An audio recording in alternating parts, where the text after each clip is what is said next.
अस्सलाम वालेकुम dear student. आज हमने अपना डिस्कस करना है lesson number 4 general method of teaching का। Let's start. Incentives for teacher. ठीक है, अगर एक टीचिंग पढ़ रहे हैं तो उसमें टीचर की क्या इंसेंटिव्स है, टीचर को क्या फ़ायदा मिलता है। सबसे पहले तो टीचर को रिकॉग्निशन मिलती है, recognition as an excellent teacher. ठीक है, ये उनकी रिकॉग्निशन होती है जो उनको उनके स्टूडेंट की तरफ से मिलती है। ठीक है, the want respect and appreciation in the eyes of the student for the teacher are the actual recognition। ठीक है, आगे रिस्पेक्ट ऑफ कोलीग्स की रिस्पेक्ट मतलब esteem of our college is the foundation of power. मतलब देखिए school में बहुत से काम होते हैं, मतलब जहाँ भी आप टीचिंग करवा रहे होते हैं। ठीक है, सिर्फ आप पढ़ाते नहीं, वहाँ पे आपको समरी करवानी पड़ जाती है, डिफरेंट किस्म के टास्क करने पड़। उसमें अगर आपको नहीं होता तो आपके कोलीग्स आपको मोटिवेट करते हैं कि आप वो एक्टिविटीज़ कर सको, तो ये भी आपको वहाँ पे एक इंसेंटिव है। तीसरी बात है वर्किंग विद अदर प्रोफेशनल। आपको मौका मिलता है कि आप दूसरे प्रोफेशनल के साथ मिलकर काम कर सको, अपने सीनियर से कुछ सीख सको। ठीक हो गया। But are different motivating factors. वो कहते हैं पाकिस्तान के टीचर्स के लिए डिफरेंट मोटिवेटिंग फैक्टर इंसेंटिव्स क्या हैं। कुछ इंटरव्यूज़ लिए गए, सबसे पहले इंटरव्यू में कहा गया कि उसे लगता है, जैसे इंटरव्यू लिया गया कि money is only motivating factor that insist you to go to a job routine. ठीक है, कि मनी आपको मोटिवेट करती है जो आपने जाना है। और दूसरी बात ये भी कहा कि जो affiliation motivation that we are affiliated with the student in so many respect. हम अपने स्टूडेंट से कई तरीक़ों से जुड़े हुए होते हैं इमोशनली। ठीक है, और हमारी तो उसके लिए भी टीचर मोटिवेट होते हैं पढ़ाने के लिए। दूसरा इंटरव्यू कहा गया कि मुझे मोटिवेशन तब मिलती है जब मेरे स्टूडेंट में कोई जो उसकी थिंकिंग में कोई पॉजिटिव चेंज आता है। इसी तरह ये कहा गया कि पर्सन जब खुद सेल्फ मोटिवेटेड होगा तभी वो नेक्स्ट काम कर सकता है। ठीक हो गया, ये थी एक। आगे आ जाए यहाँ पर टीचर लेवल ऑफ फंक्शनिंग कितनी होती है। 4 है टीचर लेवल फंक्शनिंग। ठीक है, टीचर जो अपने लेवल पर फंक्शनिंग करता है।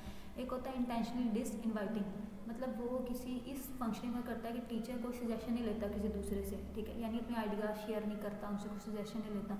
दूसरी फंक्शन ये अनइंटेंशनली डिसइनवाइटिंग, मतलब वो काफ़ी टाइम से जगह काम कर रहा है, वो रियलाइज़ करता है कि अच्छी बात नहीं है कि मैं अपने आइडिया शेयर नहीं करता, मुझे लेने चाहिए आइडियाज़। ठीक है, तीसरी फंक्शन जो होती है टीचर की होती है अनइंटेंशनली इन्वाइटिंग। इन सम केसेस टीचर जो है अनइंटेंशनली क्या अपनी चीज़ें शेयर करना स्टार्ट कर देता है स्टाफ रूम में बैठ के मेरी क्लास की मैनेजमेंट को लेकर related problems.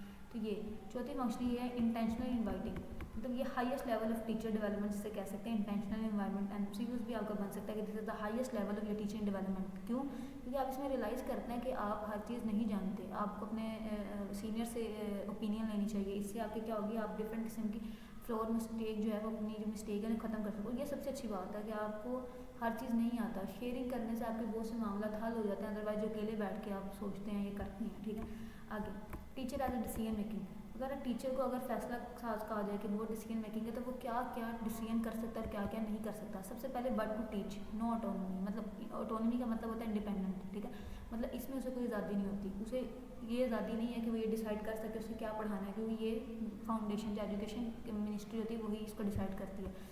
How to teach, ये इसमें उसे आज़ादी है कि वो डिसाइड कर सकता है कि मेरा टीचिंग मेथड क्या होगा। ठीक है, क्लास को मैनेज करने में भी उसकी जो है आज़ादी है। How to assess people learning, की पहले भी बात हो चुकी थी, जो आप लर्निंग करवाते हैं उसको असेस करने के लिए कि आपको स्टूडेंट कितना एलिजिबल हुआ, कितनी उससे लर्निंग हो गई है। तो उसके लिए आप डिफरेंट किस्म के क्यूज़ करवाते हैं, डिफरेंट किस्म के असाइनमेंट्स करवाते हैं, तो उससे आपको पता चल जाता है। आप अपने स्टूडेंट को फीडबैक भी दे सकते हैं, मतलब अगर उसने कुछ अच्छा किया तो आप उसे, जैसे हमारे भी एलएमएस पे कहा जाता है वेरी गुड, सेटिस्फैक्टरी, तो ये फीडबैक भी दे सकता है टीचर। ठीक है, विच रिसोर्सेज क्लासरूम में लर्निंग के दौरान कौन से रिसोर्सेज यूज़ करने हैं ये भी टीचर किसी हद तक डिसाइड कर सकता है। ठीक हो गया, विच एक्टिविटीज़ टू बी यूज, कि कौन सी एक्टिविटीज़ करवानी है अपने स्टूडेंट की बेहतरी के लिए, वो भी टीचर डिसाइड कर सकता है। ठीक है, आगे ये पॉइंट है, ये आप लिख लीजिएगा। आगे है रिफ्लेक्टिव प्रैक्टिस, ये आपने ज़्यादा अच्छे से करना है कि रिफ्लेक्टिव प्रैक्टिस क्या है। देखिए मैं एज अ टीचर जब मैं ये देखती हूँ कि मैं जब क्लास को पढ़ा रही हूँ तो मेरी जो प्रॉब्लम्स आ रही हैं पढ़ाते वक्त लर्निंग के दौरान, मैं देखती हूँ कि मुझे किस किस एरियाज़ में इंप्रूवमेंट की ज़रूरत है। ज़रूरत नहीं है कि मुझे हर चीज़ अच्छे से आती है। ठीक है, तो जब मैं अपनी चीज़ों को परखती हूँ और एवलेट करती हूँ, क्योंकि ये मैं क्यों करती हूँ ताकि मैं फर्दर फ्यूचर में अपनी टीचिंग को इम्प्रूव कर सकूँ, इसे कहते हैं रिफ्लेक्टिव प्रैक्टिस। ठीक है, इंपॉर्टेंट कंसेप्ट है कि रिफ्लेक्टिव प्रैक्टिस क्या होता है, कि जब एक टीचर, यहाँ लिखा हुआ भी होगा नीचे में यहाँ पे, कि reflective practice in teaching are a cycle of ongoing learning where teachers think about evaluate और अपनी टीचिंग प्रैक्टिस को इम्प्रूव करता है। ठीक है, ताकि वो फ्यूचर टीचिंग उसकी बेहतर हो सके। तो ये आपकी रिफ्लेक्टिव प्रैक्टिस होता है, इसे आपने अच्छे से इसका कंसेप्ट ध्यान में रखना है। अगर रिफ्लेक्शन 2 टाइप की होती हैं, ये भी आपने शॉर्ट क्वेश्चन के लिहाज से ध्यान में रखना है कि रिफ्लेक्शन 2 टाइप्स की होती है, रिफ्लेक्शन इन एक्शन होती है और रिफ्लेक्शन ऑन एक्शन होती है। अब रिफ्लेक्शन इन एक्शन का मतलब है कि means that you have answer, कि आपसे कुछ क्वेश्चन किए जाए और आप उनका आंसर करें, इसे कहते हैं रिफ्लेक्शन ऑन एक्शन। और इन एक्शन में क्या होता है, ये तब आती है जब एक्सपीरियंस, जब मैं फर्दर कई टाइम टीचिंग पढ़ा रही हूँ तो ये रिफ्लेक्शन इन एक्शन मिलता में आएगा।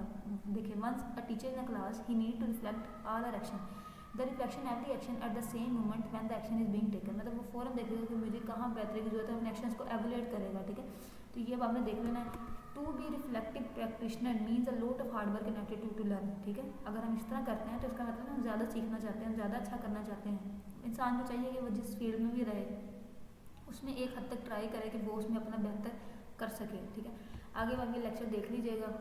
इसमें जो इम्पोर्टेंट है वो मुझे तो ये रिफ्लेक्टिव प्रैक्टिस ही लगता है, रिफ्लेक्शन ऑन टाइप्स। ठीक है, और टीचर क्या क्या डिसीजंस कर सकता है, ये टीचर लेवल है, फंक्शनिंग वाला टॉपिक, ऊपर स्टार्टिंग में इतना खास नहीं था। Next time lecture number 5 start करेंगे। अगर आपका कोई क्वेश्चन हो तो आप कमेंट कर सकते हैं। अगर आपको वीडियो पसंद आई है तो लाइक करें एंड शेयर करें एंड सब्सक्राइब करें। अपना ख्याल रखिएगा। अल्लाह हाफिज़।